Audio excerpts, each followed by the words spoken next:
ரஜினிகாந்த் படத்துல ஒரு டைலாக் வருங்க, என்ன தெரியுமா? வத்தி குச்சியை ஒரு பக்கம் ஓசாண்டா தீ பிடிக்கும், ஆனா இந்த அலெக்ஸ் பாண்டியனை எந்த பக்கம் ஓசால் தீ பிடிக்கும்டா டைலாக் இந்த வண்டியில சூட் ஆகும். சும்மா தீ தெரிக்குதுங்க. இந்த வண்டி ஓட்டுறதுக்கு முன்னாடி இருக்கிறதுலேயே சூடான பொருள் எதுவும் கேட்டிருந்தாக்கா அடுப்புன்னு சொல்லியிருப்பேன். ஆனா அது கிடையாது, இதுதான். அடுப்புல கூட நீங்க ஆஃப் ஆயில் போடுறதுக்கு 2 நிமிஷம் ஆகலாம், ஆனா இந்த வண்டியில ஆஃப் ஆயில் போடுறதுக்கு ஒரே நிமிஷம் போதும். சும்மா எல்லாமே ஆஃப் ஆயில் ஆயிடும்.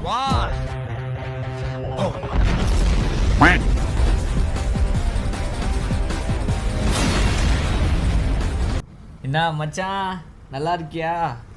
GT 650 வாங்க போறியா? இந்த வீடியோ உனக்கு தான் மச்சான். வழக்கம் போல் டேங்க் ஃபுல் பண்ணிட்டு வண்டி எடுக்கிறேன். ஒன்றும் இல்லை மச்சான், ட்ரிப் மீட்டர் ஏ வந்து 0 பண்ணிட்டேன். இப்போ டேங்க் ஃபில் பண்ணிட்டு வண்டி எடுக்கிறேன். கடைசியாக வண்டியை நான் ஓட்டிட்டு கொடுக்கும்போது டேங்க் ஃபுல் பண்ணுவேன். அப்போ நம்ம மைலேஜ் என்னன்னு செக் பண்ணிடலாம், ஓகேவா? என்னடா இவன் எல்லா வீடியோலையும் வந்து ராயல் என்ஃபீல்டை கழுவி ஊற்றிட்டு இப்போ நானா GT 650 வீடியோ போடலாம் பார்க்குறியா? வேறு எவனும் வண்டி தரல மச்சான், இந்த வண்டி தான் கிடச்சிது, ஓகேவா? சரி ஓகே மச்சான், டாபிக்குள்ளே வருவோம். இந்த வீடியோவில் நாம் GT 650-யை சும்மா புட்டு வைக்க போகிறோம் மச்சான். இந்த வீடியோவில் என்னோடய லைவ் எக்ஸ்பீரியன்ஸ் வந்து உனக்கு ஷேர் பண்ண போகிறோம் மச்சான். ஃபஸ்ட்டு இந்த வண்டி எடுத்த உடனே என்னோடய ஃபீல் எப்படின்னு தெரியுமா? இதோ பாரு, அப்படியே சாயங்காலம் நேரம் மச்சான், இந்த கோயம்பேட்டு ரோட்டில் சன் சும்மா சூப்பராக செட் ஆகி நல்லா இருந்த பேக்ரவுண்டு, அப்படியே வண்டியை பார்க்குறதுக்கு செம்மையாக இருக்குது மச்சான். நிஜமாக ஒரு ராயல் என்ஃபீல்டு பைக்கை நான் ரசிக்கிறேன்னா அது இந்த வண்டி தான் மச்சான். இதிலே வந்து ஒரு குரோம் ஃபினிஷ் வண்டி இருக்கும், அது தாறுமாறாக இருக்கும் பாரு. என்னையே மீறி நான் அப்படியே ஃபோட்டோ எடுக்க ஆரம்பிச்சிட்டேன், அவ்வளோ அழகாக இருந்துருக்கு மச்சான் வண்டி. இதுதான் மச்சான் அந்த ஃபோட்டோ கிளிப்பு பாரு. வண்டி சும்மா மஜாவாக இருக்குல்ல, மஜாக்கோ மாலு தான் வண்டி. உண்மையாலே வண்டி வந்து சிட்டிக்கு செம்மையாக இருக்குங்க. ஃபஸ்ட்டு கொஞ்சம் ரொம்ப வெயிட்டாக தான் இருக்குது வண்டி, ஆனால் ஓட்டும் போது வண்டி சுத்தமாக வெயிட்டே தெரில எனக்கு. ஆனால் என்ன ஒன்று, கொஞ்சம் தூரம் தான் சிட்டியில் ஓட்டினா அதுக்குள்ளே ஹீட்டு வந்து கால் மேலே அடிக்குது, செம்ம ஹீட்டாக இருக்குது வண்டி. பொதுவாகவே நானே கலாய்ப்பேங்க ராயல் என்ஃபீல்டாலே செம்ம ஸ்லோவாக இருக்கும்னு. ஆனால் இந்த வண்டியை பார்க்குற வரைக்கும் இது அந்த பிராண்டோட பேரையே மாற்றிச்சு, செம்மையாக இருக்குது வண்டி. ஆமாம் மச்சான், வண்டி சும்மா தாறுமாறாக இருந்தது, தக்காளி சோறாக இருந்தது. எவ்வளோ நேரத்துக்கு தெரியுமா? ஒரு 1/4 மணி நேரத்துக்கு தான் மச்சான். அப்புறம் நான் பட்ட பாடு இருக்கு, ஐயோ அந்த கிளச்சு கல் மாதிரி இருக்கு மச்சான். இந்த வண்டியில் வேறு அந்த கிளச்சு அட்ஜஸ்டர் வேறு இல்லை. இது வந்து 2023 ஏதோ வாங்கின வண்டி போல இருக்கு மச்சான். 4,15,000 கொடுத்து வாங்குற வண்டியில் கல் மாதிரியா மச்சான் கிளச்சு கொடுப்பானுங்க. கொதிக்குது கால் கொதிக்குது, அம்மா எப்பா முடியலங்க. தாங்கிட்டு ஜீன் தான் போட்டுருக்கான், கொதிக்குது. ஆனால் நல்லாவே கொதிக்குது, ரொம்ப நல்லாவே கொதிக்குது. எப்பா இதெல்லாம் செம்மையாக கொதிக்குது. ஆமாம் மச்சான், ஒரு பக்கம் நானா கிளச்சு கை வலிக்குது, இன்னொரு பக்கம் நானா ஹீட்டு கொதிக்குது. ஐயோ, கோயம்பேடுலேருந்து திருவாரூர் போகிறதுக்குள்ள உயிரே போயிடுச்சு மச்சான்.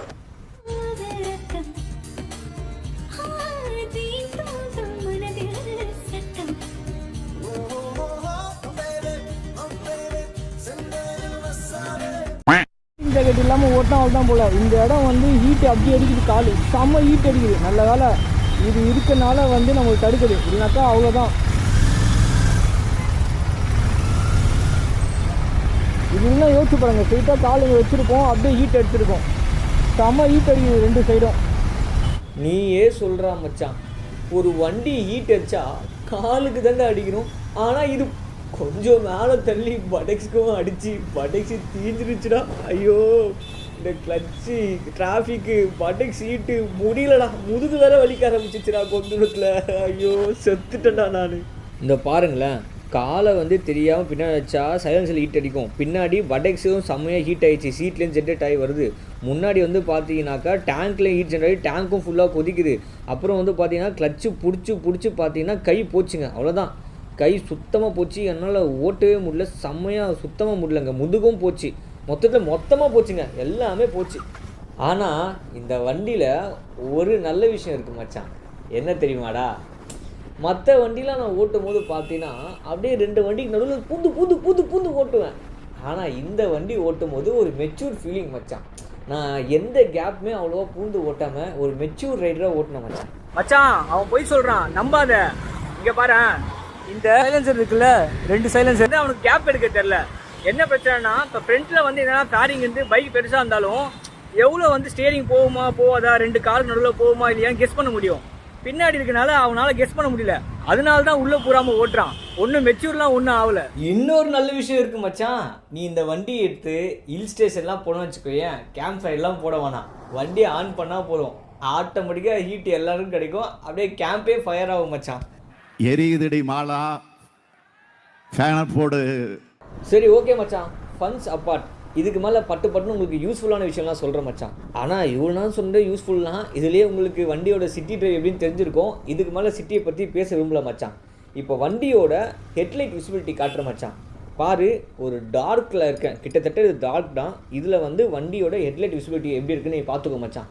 என்ன கேட்டினா வந்து ரொம்ப சூப்பராக இல்லை, ஓகே தான். கண்டிப்பாக வந்து ஃபாக் லேம்ப் வேணும், கண்டிப்பாக நீ வண்டி வாங்கினா ஃபாக் லேம்ப் போட்டுரு மச்சான், ஓகேவா? இந்த வண்டி சிட்டிக்கான வண்டி இல்லை மச்சான், அதனால் தூக்குடா வண்டி ஹைவேக்கு.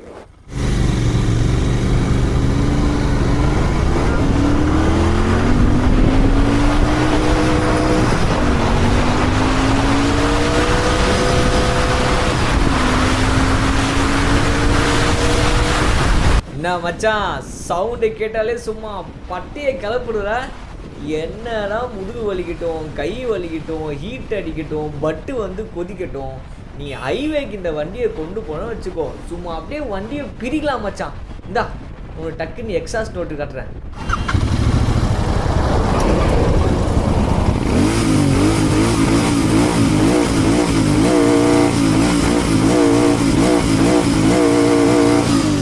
மச்சான், மேபி முறுக்கும் போது உனக்கு சவுண்டு பிடிக்காம போகலாம், ஆனால் ஓட்டும் போது சும்மா சவுண்டு மச்சாவா இருக்கு மச்சான். Broom broom broom broom broom broom போயிட்டே இருக்கலாம் வண்டியில். சவுண்டு கேட்குறியா?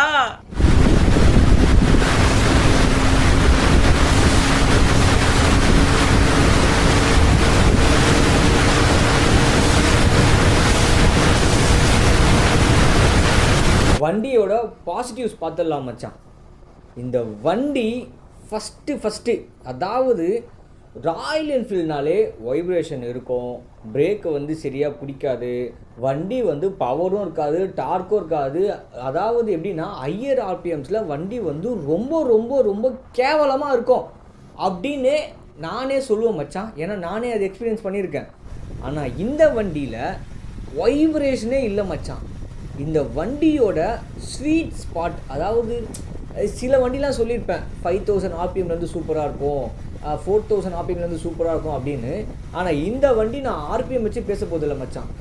0லேருந்து 140, இந்த 140 km/h வண்டி சும்மா சூப்பராக இருக்கும் மச்சான். அப்படியே செம்ம ஃபீலாக இருக்குது. இந்த வண்டியை நீ ஓட்டினா நீ எக்ஸ்பீரியன்ஸ் பண்ணுவோம் மச்சான். வைப்ரேஷனே இல்லாமல் வண்டி அப்படியே ஸ்வீட்டாக அப்படியே பூ போல் போகுது மச்சான், பூ போல் போகுது. அடுத்த பாசிட்டிவ் வண்டியோட வேல்யூ மச்சான். அதாவது இந்த காசுக்கு இந்த பவருக்கு உன்னால் வண்டியே வாங்க முடியாது மச்சான். இன்டர்செப்டார்னு உடனே சொல்லாத மச்சான், நான் ரெண்டுத்தையும் மிங்கிள் பண்ண மாதிரி தான் பேசுகிறேன். அதாவது ராயல் என்ஃபீல்டு தர இந்த 650cc இருக்க பவர் இந்த ப்ரைஸுக்கு எந்த வண்டியாலும் தர முடியாது மச்சான். என்ன கேட்டினா இந்த வண்டியோட பாசிட்டிவாக இந்த 2 விஷயம் தான் மச்சான் சொல்லுவேன். அப்புறம் இந்த வண்டியோட அந்த ரைடு வைபுங்க, சும்மா வண்டியோட சவுண்டு சூப்பராக இனிமையாக அப்படியே அருமையாக இருக்குது மச்சான். எனக்கு இந்த வண்டியில் பர்சனலாக ரொம்ப ரொம்ப ரொம்ப ரொம்ப ரொம்ப பிடிச்சது ஃபஸ்ட்டு கீர் மச்சான்.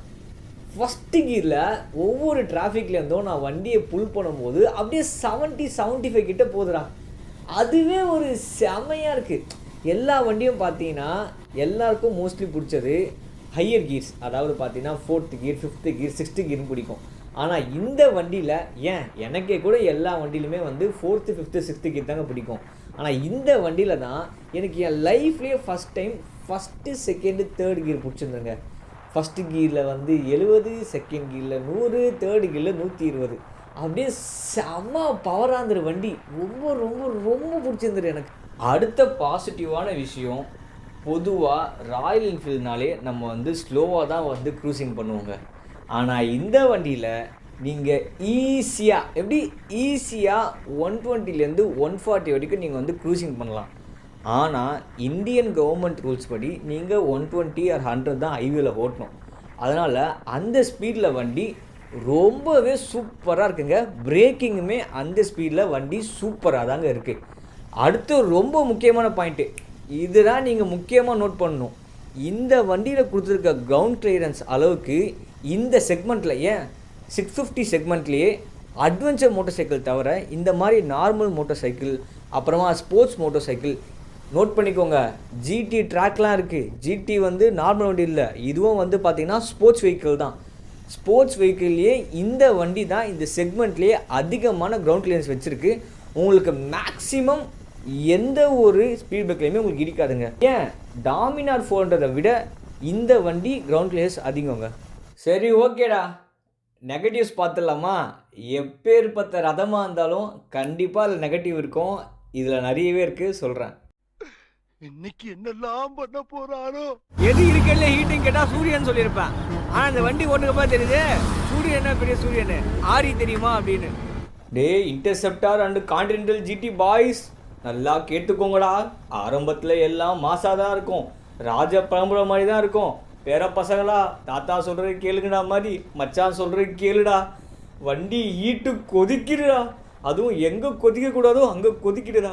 இதனால ஃப்யூச்சரில் உன் புத்திர பாக்கியமே கூட போயிடும் மச்சான். கொஞ்சம் கேர்ஃபுல்லாக ஓட்டுறா, முடிஞ்சா வண்டியை வித்துடுறா. நாடகமா என் பொறப்பு போய் கணக்கா.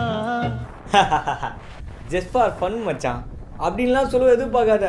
நீ இந்த வண்டியில் நீ சிட்டியில் ஓட்ட மாட்டேன், நான் வந்து ட்ராக்கில் ஓட்டுவேன் ப்ரோ, நான் வந்து ஹைவேல ஓட்டுவேன் ப்ரோனா நீ இந்த வண்டியை வாங்கு. நான் சிட்டியில் தான் ப்ரோ ஓட்டுவேன், அதுவும் ஹெவி டிராஃபிக் தான் ஓட்டுவேன்னா நீயே எழுதி வச்சுக்கோ மச்சான், ஃப்யூச்சரில் நீ தாத்தாவை தேடிடாமல் போவேன்னு. அடுத்த நெகட்டிவ் வண்டியோட ஸ்டெபிலிட்டி மச்சான். என்னென்னா, நான் இதுக்கு முன்னாடி ஏப்ரலா RS 457 ஓட்டின மச்சான். சரி, அப்படிலா எப்படிலா அதை விடு, நீ இதுக்கு வா. அந்த வண்டி நான் வந்து சொல்ல முடியாத 3 டிஜிட்டில் ஓட்டினேன். அப்பயுமே வண்டி எனக்கு செம்ம ஸ்டெபிலிட்டியாக இருந்தது. ஆனால் இந்த வண்டி 140 அபோவ் போகும்போது சுத்தமாக கான்ஃபிடென்ஸ் இல்லை மச்சான், சுத்தமாக கான்ஃபிடென்ட்டே இல்லை. சில யூடியூபர்லாம் சொன்னாங்க 160 க்ரூஸ் பண்ணலாம், சில பேர்லாம் பார்த்தேன் 200 டாப் ஸ்பீட்லாம் ஓட்டுறானுங்க. ஆனால் என்ன கருமாந்துன்னே தெரில, 140 அபோவ் இந்த வண்டி சுத்தமாக ஸ்டேபிள் இல்லை மச்சான். லைட்டாக வாவெல்லாம் ஆச்சு. அதனால இந்த வண்டி வாங்கினா இந்த யூடியூபர் பேச்சோ இல்லை ரிவ்யூவர் பேச்சோ கேட்டு 140 மேலே ஓட்டினா அப்புறம் அவள் தான் பார்த்துக்கோ. உங்கள் அப்பா அம்மா வந்து உன்னை பெற்று போட்டது ரோட்டுக்காக இல்லை, வீட்டுக்காக. அது ஞாபகம் வச்சு ஓட்டு மச்சான். அடுத்த நெகட்டிவ் இந்த வண்டியில் என்னன்னு கேட்டிங்கன்னா பிரேக்கிங்க. சேம் அதே தான், 140 வரைக்கும் பிரேக்கிங்லாம் செம்மையாக இருக்குது. ஆனால் அதுக்கு மேலே வண்டி நம்ம நினச்ச இடத்துல நிற்க மாட்டேங்குது. கண்டிப்பாக சொல்கிறேன் மச்சான், இது வந்து சீரியஸாக சொல்கிறேன், உன்னை ஒரு ரிக்வெஸ்ட் பண்ணுறேன் மச்சான், இந்த வண்டி நீ வாங்கினா 140 மேலே ஓட்டாது மச்சான். 0 to 140 வண்டி அற்புதமாக இருக்குது. நீ அந்த ஸ்பீடில் ஓட்டு, அதுவும் கவர்மெண்ட் ரூல்ஸ் படி என்ன ஸ்பீடு ஓட்டணுமோ அது ஓட்டினா வண்டி சூப்பராக இருக்குது மச்சான். அடுத்த ஒரு நெகட்டிவ் இருக்குது, ஆனால் இது நெகட்டிவாக பாசிட்டிவான்னு தெரில. ஏன்னா இந்த வண்டி நான் ஓட்டின வரைக்கும் டயர் வந்து சூப்பராக இருந்து, எனக்கு தெரிஞ்சு இந்த டயர் வந்து பஞ்சர் ஆக வாய்ப்பே இல்லை. ஆனால் ஒரு வேளை இந்த டயர் பஞ்சர் ஆச்சுன்னா நீ இந்த வண்டியை தள்ளிட்டுறான் போன மச்சான், வண்டியை தள்ளலாம் முடியாது. வண்டி ஓட்டும் போது தான் வெயிட்டு தெரில, யூட்டர்ன் பண்ணும் போதும் வெயிட்டு தெரியல. ஆனால் வண்டியை நீ தள்ளணும்னு நினச்சின்னா நிஜமாக செம்ம வெயிட்டாக இருக்கும் வண்டி, உன்னால் தள்ளவே முடியாது. அதனால தான் சொல்கிறேன், இந்த வண்டியில் இது ஒரு நெகட்டிவ் இருக்குது மச்சான். மேபி லேட்டஸ்ட்டு ஜெனில் வந்து டியூப்லெஸ் டயர் கொடுத்தாங்கன்னா பெட்டர். சப்போஸ் நீ வந்து ஓல்டு மாடல் தான் வாங்க போகிற, அதில் வந்து டியூப்லெஸ் டயரும் ஃபிட் ஆகாதுன்னா கொஞ்சம் யோசி மச்சான். அடுத்த ஒரு மோசமான ஒரு விஷயங்க இந்த வண்டியில் என்னென்னா, பில்லியன் ஃபூட்ரஸ் வந்து ரொம்பவே வந்து பில்லியன் சீட்டுக்கும் ஃபூட்ரஸ்க்கும் கேப்பு கம்மியாக இருக்கனால எப்போவுமே முட்டியை மடக்கியே உட்கார மாதிரி இருந்தது மச்சான். அது வந்து நீ எதனாச்சும் ஒரு பெரிய பள்ளத்தில் விட்டினா ரைடருக்கு ஒன்றுமே தெரியாது. ஆனால் பில்லியனுக்கு அந்த முட்டியில் எதனாச்சும் இம்பேக்ட் ஆயிடுச்சுன்னா அவ்வளோதான் மச்சான், முட்டியே போயிடும். இதுவும் ஒரு நெகட்டிவ் தான், கன்சிடர் பண்ணு மச்சான். நான் சொல்கிற தப்பாக இருந்தால் கமெண்ட்டில் சொல்லு மச்சான். ஏன்னா நான் பில்லியனாக உட்காரும் போது நான் அப்படி தான் ஃபீல் பண்ணேன், எதனாச்சும் பள்ளத்தில் விட்டால் முட்டி காலிடா அப்படின்னு. இந்த வண்டியை நான் வாங்குவேனான்னு கேட்டிங்கன்னா கண்டிப்பாக வாங்குவேன். எப்போனா ஹீட் மேனேஜ்மெண்ட் நல்லா பண்ணியிருந்தாங்கன்னா. பட்டெக்ஸ்லாம் வந்து செம்மையாக ஹீட் ஆகுதுங்க, அது ஒத்துக்கவே முடியாது. நான் வந்து எப்படி சொல்கிறது, 650 சிசியாக இருக்கட்டும், இப்போது கால் ஹீட் ஆச்சுன்னா அது பிரச்சனை இல்லை. ஏன்னா வந்து இவ்வளோ பெரிய சிசிக்கு கால் ஹீட் ஆகும். ஆனால் வந்து நம்ம டிக்கிலாம் ஹீட் ஆகாது வந்து ஒத்துக்க முடியாது. அது மட்டும் கரெக்டாக மேனேஜ் பண்ணியிருந்தாங்கன்னா. அதுவும் இல்லாமல் இந்த வண்டி வாங்கினீங்கன்னா நீங்கள் ஜிம்முக்கே போவோன்னா லெஃப்ட் ஹேண்ட் ஆட்டோமேட்டிக்காக பவர்ஃபுல்லாக மாறிடும். ஏன்னா கிளச்சு வந்து அவ்வளோ டைட்டாக இருக்குங்க. டிராஃபிக்கில் ஓட்டினா கை வந்து போயிடுச்சு, அவ்வளோதான், செம்ம வலி கையெல்லாம். அதனால இந்த கிளச்சும் ஹீட்டும் வந்து கரெக்டாக மேனேஜ் பண்ணியிருந்தாங்கன்னா இந்த வண்டி செம்ம ஒர்த்து. ஆனால் இந்த வண்டி இப்போது நீங்கள் ஆரி ஃபேனாக இருந்தால் மட்டும் இந்த வண்டி வாங்குங்க. ஏன்னா இந்த வண்டியை வந்து ஓட்டுறது ரொம்ப கஷ்டம். அதுவும் டிராஃபிக்கில் ஓட்டுறது ரொம்ப ரொம்ப ரொம்ப ரொம்ப கஷ்டங்க. சரி, ஓகே மச்சான், உனக்கு இந்த வீடியோ பிடிச்சிருக்கோன்னு நம்புகிறேன். உன் ஃப்ரெண்டோ ஃபேமிலியோ யாருனாச்சு இன்டர்செப்டாரோ கான்டினென்டலோ இல்லை வந்து இந்த ராயல் என்ஃபீல்டு இப்போ கண்ட வண்டியை விடுறான் 650ல், எந்த வண்டி வாங்கதா இருந்தாலும் இந்த வீடியோ அவங்க ஷேர் பண்ண மச்சான், ரொம்பவே யூஸ்ஃபுல்லாக இருக்கும். நெக்ஸ்ட்டு அடுத்த வீடியோ மறுபடியும் ஆரியோட சந்திக்கிறேன். என்ன வண்டின்னு பார்க்குறியா?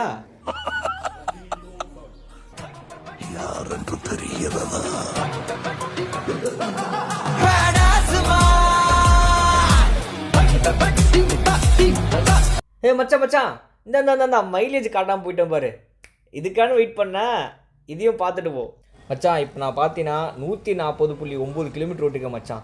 ரவுண்டு பண்ணி 141 வச்சுக்கலாம். போதும் காடு. அங்கே பாடுறா 7.06. இங்கே பார்த்துக்கோ, டேங்கை ஃபுல் பண்ணிட்டேன். 141 கிலோமீட்ரு. சரி, கேல்குலேட் பண்ணிடலாமா? 141 / 7.06 எவ்வளோ மைலேஜ்? 19.97. 20 மச்சான், செம மைலேஜ்.